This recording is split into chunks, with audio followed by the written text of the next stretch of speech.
Hello दोस्तों, नमस्कार। हल्द्वानी उत्तराखंड से मैं डॉक्टर राम सेवक वर्मा अपने यूट्यूब चैनल होम्योपैथी सिंप्लीफाइड में आपका स्वागत करते हैं। दोस्तों, आज के इस एपिसोड में बात करते हैं होम्योपैथी की एक बहुत महत्वपूर्ण दवाई ब्रायोनिया अल्बा के बारे में। दोस्तों, ब्रायोनिया अल्बा वेजिटेबल किंगडम की एक मेडिसिन है जो वाइल्ड हॉप्स नाम के पौधे से तैयार की जाती है। आइए दोस्तों, समझते हैं कि ब्रायोनिया अल्बा का जो पेशेंट होगा उसका क्या होलिया होगा, क्या कॉन्स्टिट्यूशन होगा, किस तरह का होगा, कैसी मानसिक सोच होगी। दोस्तों, ये दवा मजबूत कदकाठी के सांवले लोगों पर, जिनके बाल और आंखें काले होते हैं, गुस्से वाले और चिड़चिड़े होते हैं तथा जिन्हें बार बार बिलियस अटैक होता है। बिलियस अटैक का मतलब है सिर दर्द, कब्ज और पेट दर्द की शिकायत रहती है। ये बार बार होता है उन्हें। इन्हें अक्सर गठिया और जोड़ों में दर्द की शिकायत रहती है। ये लोग बिजनेस माइंडेड होते हैं, हर समय बिजनेस की ही बातें करते हैं। अपने काम और कारोबार से नुकसान से ये बहुत डरते हैं। इन्हें गरीबी का भय हमेशा बना रहता है। बहुत कैलकुलेटिव होते हैं और बिजनेस के लिए इनकी रिस्क लेने की क्षमता बहुत ज़्यादा होती है। ये लोग भावनात्मक रूप से, शारीरिक रूप से और मानसिक रूप से बहुत रूखे होते हैं। ये लोग अकेले रहना चाहते हैं, हमेशा चिंतित रहते हैं। इन्हें फाइनेंशियल इनसिक्योरिटी का भय हमेशा बना रहता है। अपने भविष्य के बारे में बहुत डरते हैं। ये सोचते हैं कि अगर इनके पास पैसा नहीं होगा तो बुढ़ापे में कोई इनसे प्यार नहीं करेगा, कोई केयर नहीं करेगा। ये लोग पैसे कमाने में बहुत व्यस्त रहते हैं। उनके पास अपनी पत्नी से प्यार करने का वक्त नहीं होता। ये किसी से भी अपना प्यार एक्सप्रेस नहीं कर पाते, पर ये चाहते हैं कि सब कोई उनसे प्यार करे। वे चाहते हैं कि उनकी पत्नी उन्हें प्यार करे और उनके लिए हरदम हाजिर रहे, पर वो अपना प्यार, अपना रोमांस एक्सप्रेस नहीं कर पाते। अपनी सुंदर पत्नी की तारीफ नहीं कर पाते। सेक्सुअल इंटरकोर्स के बाद में घूम करके सो जाना चाहते हैं। वो अपने काम में किसी का इंटरफेरेंस पसंद नहीं करते। अपने दोस्तों और परिवार के बीच में भी वे अक्सर बिजनेस की ही बातें करते हैं। दोस्तों, जब दिन गर्म होते हैं और रातें ठंडी होती हैं, या यूँ कहें कि कोल्ड एक्सपोजर या हीट एक्सपोजर से जो भी परेशानियां पैदा होती हैं, उनमें ब्रायोनिया अल्बा बहुत अच्छा काम करती है। जैसे कपड़े प्रेस करने वाले लोग लगातार हीट एक्सपोजर में रहते हैं, किचन में काम करने वाले लोग हीट एक्सपोजर में रहते हैं, धूप में ज़्यादा देर तक रहने वाले लोग, एसी रूम से बाहर और एसी रूम के अंदर बार बार आने जाने वाले लोग, सोते सोते गर्मी लगने पर लिहाफ फेंक देने वाले लोग, गर्मी लगने पर सिर पे लगी गर्म टोपी को उतार देने वाले लोग, गैस भट्टी पर काम करने वाले लोग, कोल्ड स्टोरेज या आइसक्रीम फैक्ट्री में काम करने वाले लोग, यहाँ तक कि अंतिम संस्कार में चिता के सामने अधिक देर तक रहने से, यानी टेम्परेचर फ्लक्चुएशन में रहने वाले लोगों में जो परेशानियां होती हैं, जैसे बुखार, सिर दर्द, खांसी, सीने में दर्द, पूरे शरीर की मांसपेशियों में दर्द, इन सब बीमारियों में ये दवा बहुत अच्छा काम करती है, तत्काल काम करेगी। ब्रायोनिया का अगला रेड लाइट सिम्टम है, इसमें हमारी म्यूकस मेम्ब्रेन। म्यूकस मेम्ब्रेन का मतलब है हमारे होठों से लेकर के और एनस या यूरेथ्रा तक पूरा डाइजेस्टिव ट्रैक्ट इसमें इन्वॉल्व है। इसमें सूखापन रहता है, ड्राइनेस रहती है। सभी सीरस मेम्ब्रेन, सीरस मेम्ब्रेन का मतलब है हमारे शरीर के जो आंतरिक अंग हैं वो भी एक कवरिंग के अंदर होते हैं।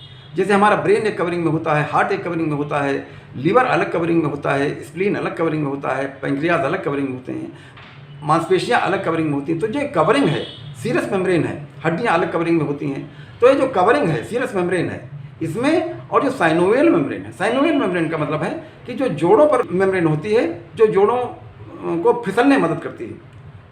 जिस मेम्ब्रेन के ऊपर जोड़ फिसलते हैं, जैसे घुटने का जोड़ है, उंगली का जोड़ है, या सारे जोड़ जिस जोड़ पर फिसलते हैं उसे साइनोवियल मेम्ब्रेन कहते हैं। इसमें सूजन हो जाती है। सूजन हो जाने से वहाँ पर स्टिचिंग पेन होती है, सुई चुभने जैसा दर्द होता है। दोस्तों, हमारी म्यूकस मेम्ब्रेन ड्राई रहने से हमारे होंठ फटते हैं, मुंह सूखा रहता है, गला सूखा रहता है, खांसी आती है, नाक सूखी रहती है, आंख सूखी रहती है, गले में और सीने में स्टिचिंग पेन होती है खांसने के दौरान, यानी सुई चुभने जैसा दर्द होता है। ये दर्द ऐसा होता है इसमें खांसते वक्त आदमी को अपने सीने को पकड़ना पड़ता है। खांसते वक्त मरीज अपने सीने को पकड़ लेता है। इसमें बीमारी धीरे धीरे बढ़ती है। ये एकोनाइट और बेलाडोना के बाद की स्थिति है। अचानक कहीं से बाइक से आ रहे हैं और आपको कोल्ड एक्सपोजर हुआ, छींकें आने लगी, आँख से पानी आने लगा, नाक से पानी आने लगा, तब उस स्थिति में एकोनाइट बहुत अच्छा काम करती है। लेकिन जो अगले दिन की बीमारी है, अगले दिन इसके सिम्टम बदल जाते हैं, चेहरे पर लाली हो जाएगी, बुखार आ जाएगा, हाँ, तब बेलाडोना इसमें काम आती है। और बेलाडोना के बाद में ब्रायोनिया अल्बा काम करती है। इसमें कब्ज रहती है, मल सूखा रहता है, मल गर्म रहता है और तादाद में काफ़ी ज़्यादा होता है, पेशाब भी कम होता है और काफ़ी गाढ़े रंग का होता है। इसे प्यास बहुत लगती है। अधिक इंटरवल पर यानी लंबे लंबे समय पर बहुत ज़्यादा पानी पीने की इच्छा होती है, जिससे ड्राइनेस दूर हो सके। साइनोवियल मेम्ब्रेन में और सीरस मेम्ब्रेन में सूजन के कारण सीने में दर्द होता है, जोड़ों में दर्द होता है और पूरे शरीर में चुभन जैसा दर्द महसूस। खाना खाने के बाद पेट में पत्थर जैसी फीलिंग होती है, लगता है पेट में पत्थर जैसा है, कड़ापन हो गया है। क्योंकि म्यूकस मेम्ब्रेन सूखी होती है तो खाना धीरे धीरे आगे बढ़ता है।